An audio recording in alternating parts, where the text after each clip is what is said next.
Buenas noches, hermanas y hermanos. Es un gusto saludarlos a través de este medio. Y más aún, es una bendición que podamos estar unidos como cuerpo de Cristo, con un corazón dispuesto a darle la alabanza a nuestro Dios Todopoderoso. Los invito a que leamos el pasaje que se encuentra en Isaías capítulo 25, versículo 1, y que a su letra dice: Tú, Señor, eres mi Dios. Yo te exaltaré y alabaré tu nombre, porque has hecho maravillas. Tus consejos siempre han sido verdaderos y firmes. Bendito Padre Celestial, en este momento, Señor, estamos aquí, Padre, como un cuerpo de Cristo, unidos en un mismo sentir a través de tu Espíritu Santo, Padre, para darte la gloria, la honra y la alabanza a ti, nuestro único Dios, el Dios grande, Dios fuerte, Dios poderoso. Y también, Señor, para agradecerte, Padre, porque, como dice tu palabra, Ebenezer, hasta aquí nos ayudó Jehová. Hasta aquí, Señor, tú nos has mostrado tu poder, Señor. Tu mano poderosa nos ha sostenido y nos ha librado, Señor. Gracias, Padre, porque día a día podemos sentir tu presencia en nuestras vidas y podemos ver tus milagros y tus bendiciones, Señor. Alabado seas, mi Dios Todopoderoso, y bendito seas, Señor. Recibe la gloria y la alabanza, que te la traemos, Señor, desde lo más profundo de nuestro corazón. Gracias, Padre, por todos tus favores, mi Dios. En el nombre de Jesús, amén. Hermanos, la palabra de Dios dice que todo lo que respire, alabe al Señor. Los invito a que con todo nuestro corazón, con gozo, con alegría, alabemos a nuestro Dios Todopoderoso.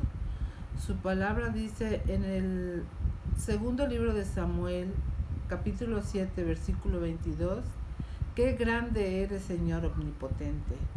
Nosotros mismos hemos aprendido que no hay nadie como tú y que aparte de ti no hay Dios.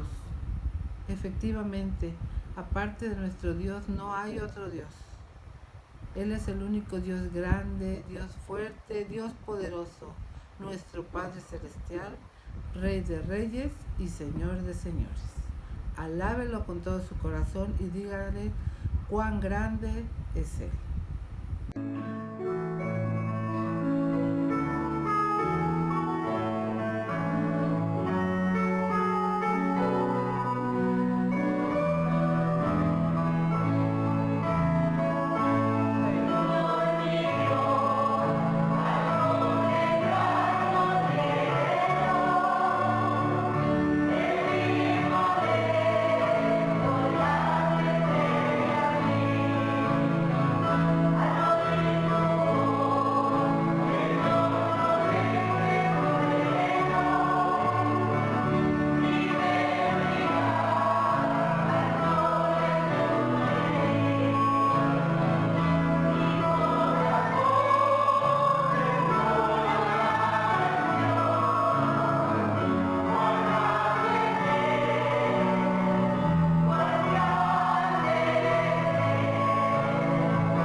En nuestra trayectoria por este mundo vamos a pasar por muchas pruebas, vamos a sufrir muchas adversidades, problemas, quizás miembros de nuestra familia o amigos nos van a fallar, pero hermano, que nada de esto nos desvíe del camino de Jesús. Él ha prometido que estaría con nosotros todos los días hasta el fin del mundo. En este momento te invito a que guardes en tu mente y en tu corazón el siguiente pasaje bíblico que está en Hebreos 12, versículo 2, y que a su letra dice: puestos los ojos en Jesús, el autor y consumador de la fe, el cual, por el gozo puesto delante de él, sufrió la cruz, menospreciando el oprobio, y se sentó a la diestra del trono de Dios. Que Jesús en todo momento, hermanos, sea el centro de nuestra vida.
Dando continuidad a la celebración del mes de la Biblia, el pastor y filósofo Cristian Gómez, director del Museo de las Sagradas Escrituras en México, nos traerá el tema ¿qué es la Biblia?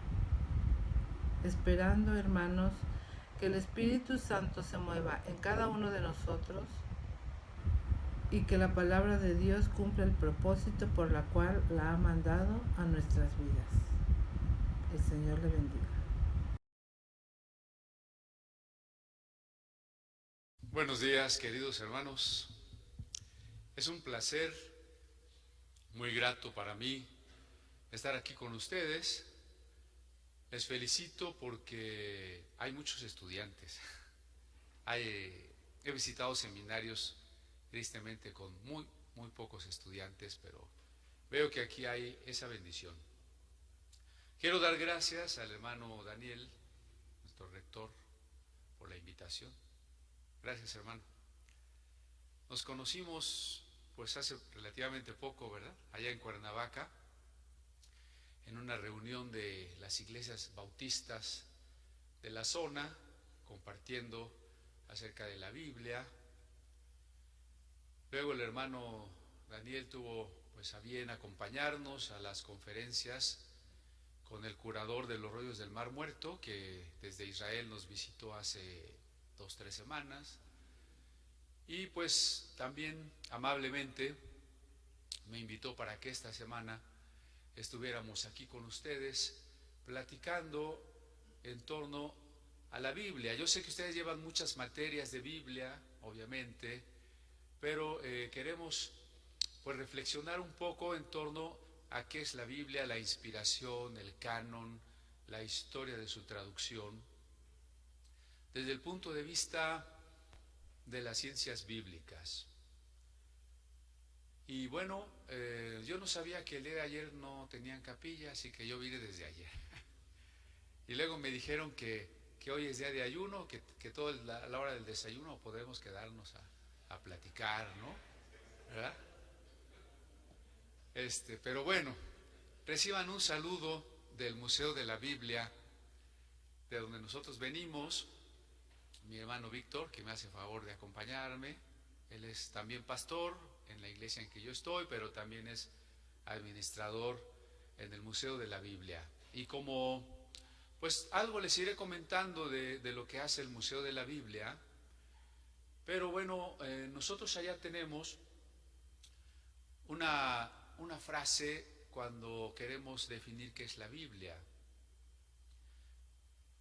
que no es fácil, por supuesto, pero decimos que la Biblia es la palabra de Dios en las palabras de los hombres. Y con ello queremos que haya una idea completa de ambos aspectos, palabra divina y palabra humana. Ninguno de estos dos aspectos los debemos olvidar. Yo no sé si ustedes se han encontrado con alguien que les diga o se pregunte, bueno, pues sí, la Biblia es palabra de Dios, pero ¿qué no la escribieron hombres? Pues sí, efectivamente, la escribieron hombres. Ahora bien, en 1 Juan 4 dice que cualquiera que no confiesa que Jesucristo ha venido en carne no es de Dios. Y con ello nos subraya ambas naturalezas del Mesías. El Mesías es divino y el Mesías es humano, como se redactaría posteriormente en el Credo de Calcedonia: perfecto Dios y perfecto hombre. La Biblia comparte esa cualidad. Es un libro divino y es un libro humano. Y así como no podemos dejar de mirar la divinidad de Jesús, y tampoco podemos dejar de considerar que Jesús se limitó, se anonadó a las condiciones de lo humano, tampoco en la Biblia podemos nosotros olvidar ese mensaje divino en las palabras humanas. Es decir, que en la Biblia hay una palabra con mayúscula, en singular, una palabra eterna, trascendente, un mensaje que viene de Dios. Y está expresado en las palabras, con minúscula y en plural, en las palabras humanas. Y no podía ser de otra manera, porque si no estuviese la palabra divina expresada en palabras humanas, pues no la podríamos entender. Y esto se refleja en primer lugar en los idiomas. El hebreo, el arameo, el griego, que parece que sale sobrando, pero hay que decirlo, son idiomas humanos. Porque no faltan los judíos de la rama ultraortodoxa y algunos cristianos judaizantes que quieren ver en el hebreo un idioma divino. Y creen que Adán, cuando fue creado, hablaba hebreo, y que Dios habla hebreo, y que si no tenemos una Biblia en hebreo, no sabemos algo de hebreo, o como las traducciones judaizantes, que son un champurrado de español salpicado de sustantivos en hebreo. Si no es así, entonces no podemos entender la revelación de Dios. Eso es falso. El hebreo es un idioma humano, como gracias a Dios lo es el arameo y el griego, y digo gracias a Dios porque si nos hubiera dado la Biblia en un solo idioma, tal vez tendríamos más razón para sospechar que fuese un idioma divino. Pero si nos lo dio en 3 idiomas, el hebreo, que probablemente se concreta ya como lo conocemos en el año 1000 antes de Cristo, el arameo y el griego, idiomas de conquistadores, son totalmente humanos. Entonces, no solo se concreta la parte humana de la Biblia en los idiomas en que fue escrita, sino también en los géneros literarios que cada autor escoge y en el estilo personal de cada uno. Yo creo que de esto vamos a ampliar cuando reflexionemos sobre la inspiración bíblica. Pero hoy quiero centrarme en otra cosa, tanto en la naturaleza de la Biblia como en su parte hermenéutica. Y para ello he de decir que el núcleo hermenéutico de la Biblia es Cristo. Si nosotros, al leer un pasaje, no podemos ver a Cristo, quiere decir que algo no estamos entendiendo bien, o no estamos interpretando bien, o no estamos tomando en cuenta el contexto amplio de lo que estamos leyendo o comprendiendo, porque la hermenéutica pues es el arte de la comprensión. Pero la clave hermenéutica debe ser Cristo. ¿Qué nos dice la Biblia de Cristo? Así, igualmente, en un libro, en una clase, en un sermón, lo más importante es qué nos dijo de Cristo. Si al término pudimos conocer algo más acerca de Cristo. Si no pudimos conocer algo más acerca de Cristo, no fue un buen sermón. Aunque haya sido elocuente, aunque haya tenido muchos datos, aunque haya logrado muy buena ofrenda, si yo no conocí más a Cristo, no es un buen sermón. En Juan 5:39 dice Jesús: escudriñad las Escrituras, porque a vosotros os parece que en ellas tenéis la vida eterna. Es la traducción de Casiodoro. Usa el imperativo, escudriñad, que puede entenderse no sin cierta dificultad, porque dice, escudriñad porque a vosotros os parece. Un imperativo con un si te parece, quizás se aclare más si podemos traducir ese texto en infinitivo. Escudriñáis las Escrituras. Ustedes saben que la forma griega de la palabra es la misma para el imperativo y para el infinitivo. Ambas traducciones son posibles.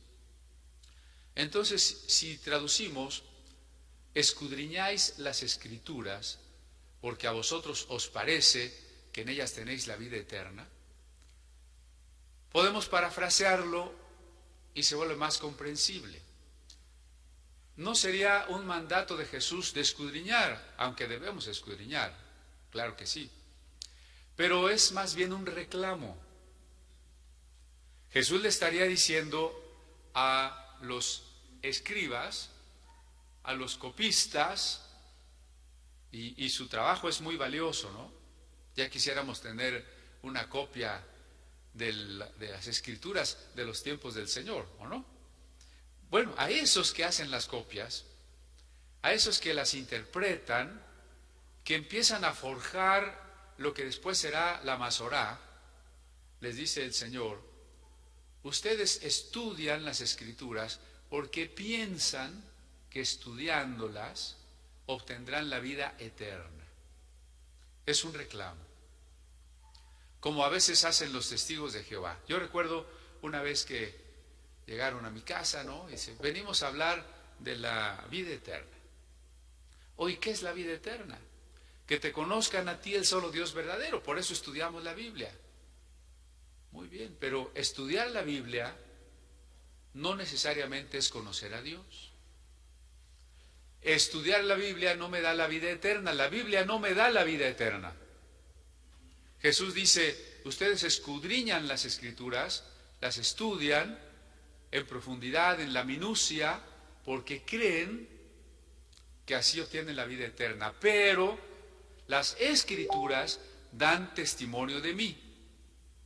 Eso quiere decir que quien da la vida eterna no es la Biblia, sino Cristo. Y que la Biblia está aquí para señalarnos a Cristo. Por eso dice: las escrituras dan testimonio de mí. Y el verso 40 completa la idea, porque el reclamo continúa y dice: y ustedes no quieren venir a mí para que yo les dé vida eterna. Ustedes estudian o sigan estudiando y dense cuenta que las escrituras dan testimonio de mí. El problema es que ustedes no quieren venir a mí y yo soy el que da vida eterna. Por eso la Biblia es una palabra de Dios en palabras de los hombres, que es un testimonio acerca de Cristo, acerca del amor de Dios salvador que ha sido dado al mundo en Jesucristo. Eso es la Biblia. No sale sobrando porque estamos enfrentándonos a un mundo muy difícil. Cuando yo y quizá alguno de sus profesores éramos niños, fíjense que la situación del mundo no era como ahora. En 30 años las cosas han cambiado muchísimo. Yo les puedo decir que hace 40 años, si nos hubieran dicho: va a llegar un tiempo en que la homosexualidad va a ser lo normal y el que no esté de acuerdo va a ser rechazado, hubiéramos dicho: no, eso no es posible. Va a venir una época en que se cambien las leyes y sea bueno abortar, o sea bueno ayudar a morir a una persona, un suicidio asistido. Va a llegar un momento en que la música va a ser lo más horrible que te puedas imaginar y estará sonando por todas partes, en el pecero, en tu casa, y mucha de esa música horrenda se meterá en las iglesias. Tú dirías: no lo puedo creer. Si tú dijeras: el Estado va a perder su poder y el crimen organizado va a gobernar al país, y los secuestros y la prostitución de los niños y todo va a ser algo de lo cual nadie va a poder escapar, tú dirías: pues me estás hablando de la gran tribulación. No lo hubiéramos creído. Pero lo estamos viviendo ahora. Y el Señor decía: como en los días de Noé y como en los días de Sodoma y Gomorra, así será la venida del Hijo del Hombre. Quiere decir que esas situaciones de violencia, de inmoralidad, de adoración a los demonios, de maldad continua del corazón, es la descripción cada vez más precisa conforme el Señor se acerque. Y eso hace que nosotros seamos un Noé o un Lot. Si antiguamente aún los no cristianos sostenían, aún los libres pensadores, sostenían valores cristianos, aunque dijeran yo no soy creyente, pero creían en la justicia, en la libertad, en la verdad. Hoy no. Hoy el no cristiano es un relativista, es un posmoderno, es un negador de los conceptos universales, de la idea del bien, de la justicia. Y entonces, como Noé o como Lot, nosotros somos los contrastantemente, los radicalmente diferentes. Usted egresará de este seminario siendo una persona radicalmente diferente conforme a los que no conocen la palabra de Dios, como el blanco y el negro. Y así como Lot debe haber sido visto, ¿qué creen que opinaba la gente de la ciudad de Lot? ¿No era el único retrógrada, prejuicioso, fanático, homofóbico, antropocéntrico, europeizante, etcétera? Era el único. ¿Por qué digo esto? Porque necesitamos precisamente un acercamiento a la palabra de Dios desde una perspectiva absolutamente viva. Lo que está escrito en la palabra de Dios es la narración y la significación de los acontecimientos salvíficos.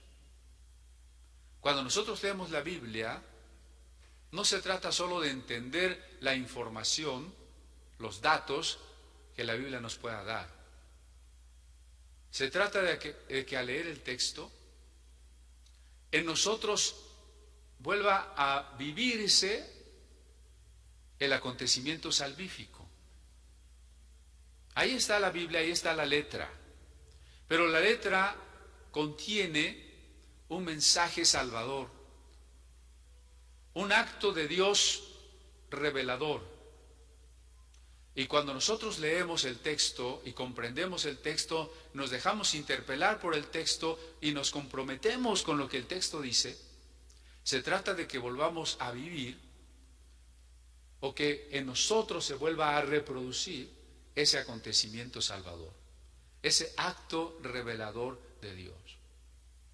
La Biblia no es un libro que da respuesta a todas las preguntas. Yo he escuchado esa afirmación, ¿no?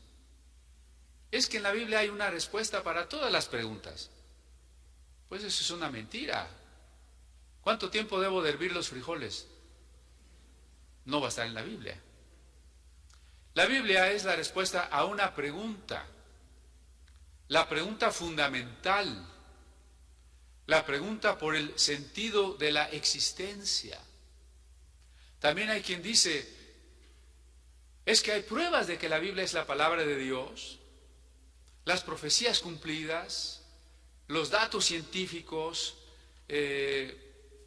los datos de las cosas que iban a pasar en el futuro, etc. Yo dudo mucho, ya sería cuestión de una plática más detallada, que en la Biblia haya realmente datos científicos. Y no me interesa aportar ese tipo de pruebas con respecto a la naturaleza de la Biblia. Me interesa una cosa. La Biblia es el único libro entre todas las producciones humanas, es el único texto que me dice que el único Dios, creador del cielo y de la tierra, es amor y se ha hecho hombre. Ese es el mensaje con el que yo me encuentro en ese libro.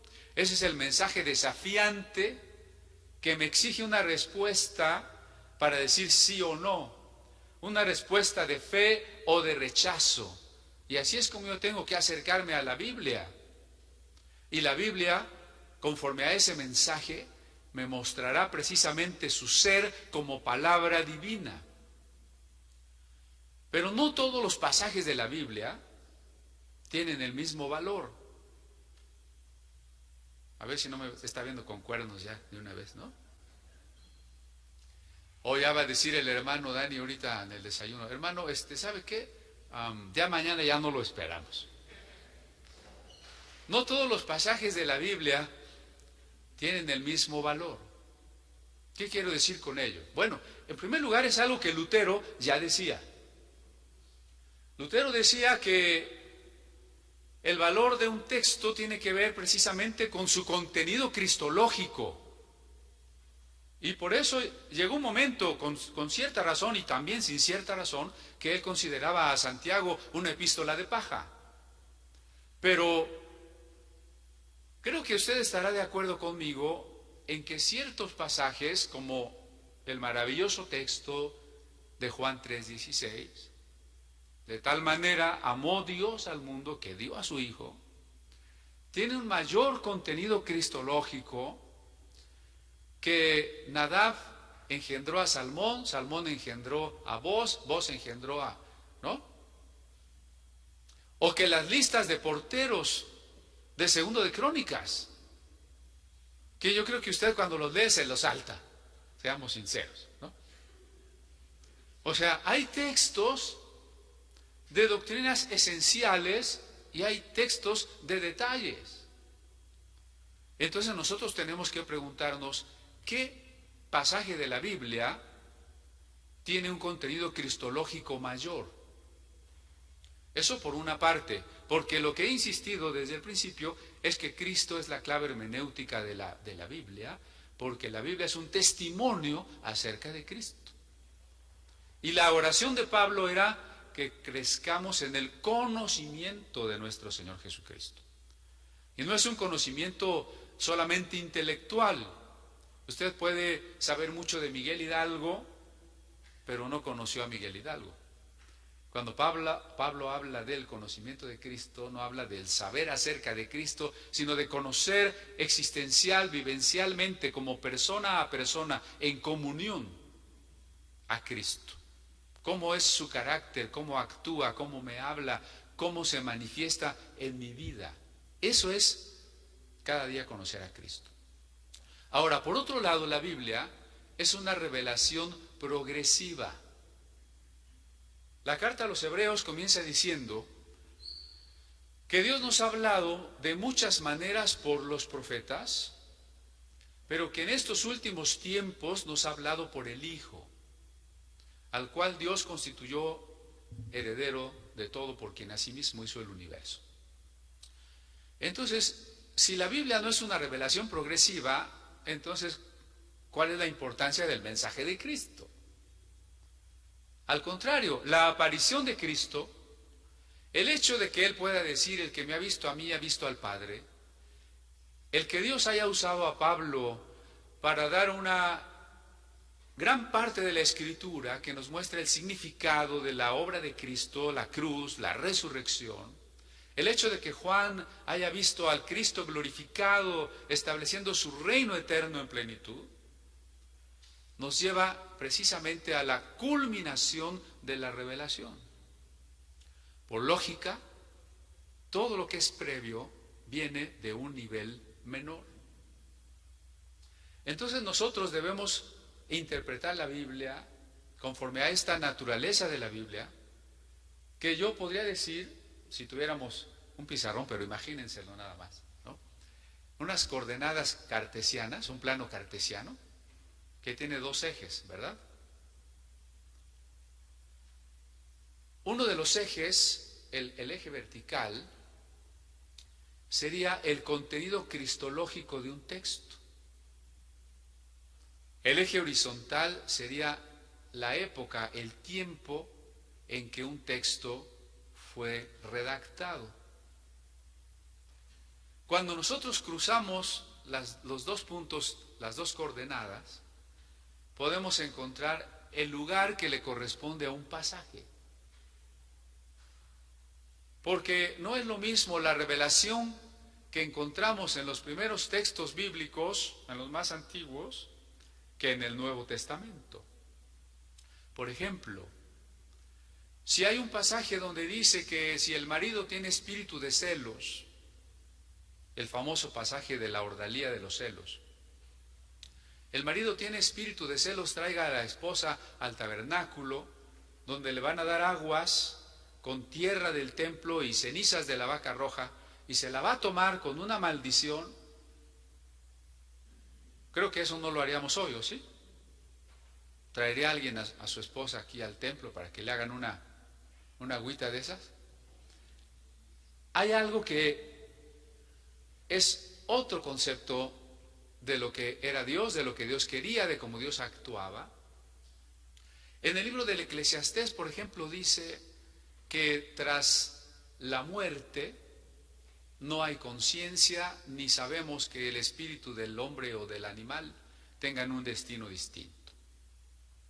Mientras que en los evangelios Jesús habla de no temer a los que matan el cuerpo, sino al que puede echar cuerpo y alma en el infierno. Ahora bien, un integrante de un grupo sectario va a decir, tras la muerte no hay nada. Porque Eclesiastés, fíjense entonces cómo está intentando entender Lucas a partir de Eclesiastés. Y si nosotros estamos hablando de una revelación progresiva, debe ser al revés. Nosotros tenemos que iluminar Eclesiastés desde Lucas.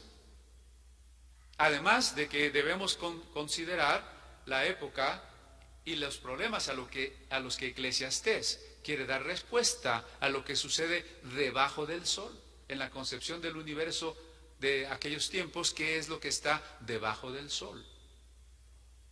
Entonces, los pasajes con mayor claridad de revelación, los pasajes más cercanos al Nuevo Testamento o del Nuevo Testamento, tienen una mayor revelación que los pasajes más antiguos, porque Dios es un Dios que se revela en la historia. Es muy importante el concepto de historia. Un teólogo como fue Agustín puso para Occidente precisamente toda la idea de lo que es la filosofía de la historia, en lo que conlleva precisamente la idea de un progreso, de una claridad, un crecimiento de la revelación. Entonces, ¿cómo voy a entender yo un pasaje de Isaías, un pasaje de Génesis? Necesito saber ese pasaje de Génesis de qué época es. Y necesito tratar de comprender su contenido cristológico. Y en esa medida en que yo puedo coordinar